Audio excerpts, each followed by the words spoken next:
கோபாலபுரம் தெருவுல கொடி பிடிச்சு முழக்கமிட்ட ஒரு 14 வயசு ஸ்கூல் பையன் எமர்ஜென்சி காலத்துல திரை கொடுமையிலையும் லத்தி அடியையும் உடம்புல தாங்கி கொஞ்சம் கூட பின்வாங்காம நின்ன ஒரு புரட்சி இளைஞர். அடிமட்ட தொண்டனா உழைச்சு தெரு தெருவா பயணிச்சு இளைஞர்களை ஒருங்கிணைச்சு இளைஞர் அணிய ஒரு மாபெரும் சக்தியா உருவாக்கி காட்டின தளபதி.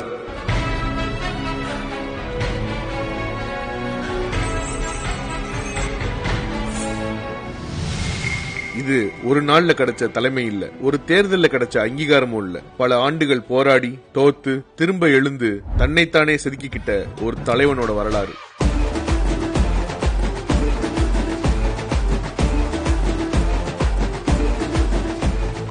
1989 முதல் முறையா சட்டமன்ற உறுப்பினரா வெற்றி பெற்றதிலிருந்து மேயர், அமைச்சர், துணை முதலமைச்சர், எதிர்கட்சி தலைவர், முதலமைச்சர் வர அவரோட தேர்தல் நிர்வாக பயணம் படிப்படியா அடுத்த கட்டத்துக்கு கூட்டிக்கிட்டே போச்சு. 1996 சென்னை மாநகராட்சியோட முதல் நேரடியாக தேர்ந்தெடுக்கப்பட்ட மேயர் மு.க. ஸ்டாலின். அங்க ஒரு அரசியல்வாதியா மட்டும் அவர் வேலை செய்யல, ஒரு அட்மினிஸ்ட்ரேட்டரா தன்னை நிரூபிச்சார். அவரோட மேயர் காலத்துல பல முக்கிய பிளைஓவர்ஸ், சாலை கட்டமைப்பு, வேஸ்ட் மேனேஜ்மெண்ட்னு சென்னையோட இன்ஃப்ராஸ்ட்ரக்சரை நவீனப்படுத்தி சிங்கார சென்னையா மாத்தினாரு. இப்படி ஒவ்வொரு படியா, ஒவ்வொரு பொறுப்பா, ஒவ்வொரு அனுபவமா தனக்கான அரசியல் அடையாளத்தை தன்னுடைய உழைப்பால செதுக்கிக்கிட்ட ஒரு உழைப்பாளி. 2018 ஆகஸ்ட் 28 இயக்கத்துக்கு மிகப்பெரிய சோதனை வந்த நாள். கலைஞர் இல்ல.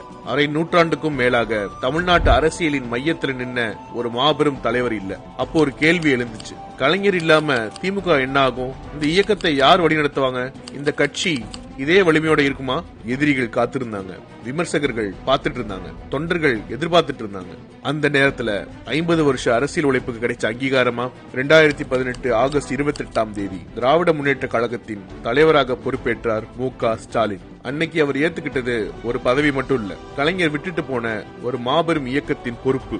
அதுக்கப்புறம் நடந்தது என்ன? 2019 நாடாளுமன்ற தேர்தல். திமுக தலைமையிலான கூட்டணி தமிழ்நாட்டில் 39 இடங்கள்ல 38 இடங்கள் வெற்றி. 2021 சட்டமன்ற தேர்தலில் வெற்றி. முத்துவேல் கருணாநிதி ஸ்டாலின் என்னும் நான்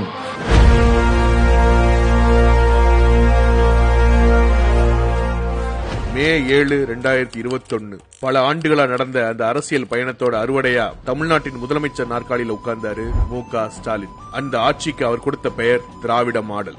அதோட அடிப்படை ரொம்ப சிம்பிள். வளர்ச்சி வேணும், ஆனா அந்த வளர்ச்சி எல்லாருக்குமான வளர்ச்சியா இருக்கணும். கலைஞர் மகளிர் உரிமை திட்டம், விடியல் பயணம், முதலமைச்சர் காலை உணவு திட்டம், புதுமை பெண் திட்டம், நான் முதல்வன் திட்டம், இல்லம் தேடி கல்வி திட்டம், மக்களை தேடி மருத்துவம் திட்டம், இன்னும் பல நூற்றுக்கணக்கான திட்டங்கள்.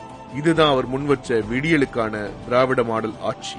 மக்களுக்காக இவ்வளவு உழைச்சும் எலெக்ஷன்ல வெற்றி வாய்ப்பை இழந்த அப்புறமும் நேரடியா தன் தொகுதிக்கு போய் தனக்கு ஓட்டு போட்டவங்க போடாதவங்கன்னு பார்க்காம எல்லாருக்கும் சமமா நன்றி சொன்ன அந்த ஒரு கேரக்டர் இந்திய வரலாற்றிலேயே யார்கிட்டையும் பார்க்க முடியாது. He is one of the most gentleman leaders in India.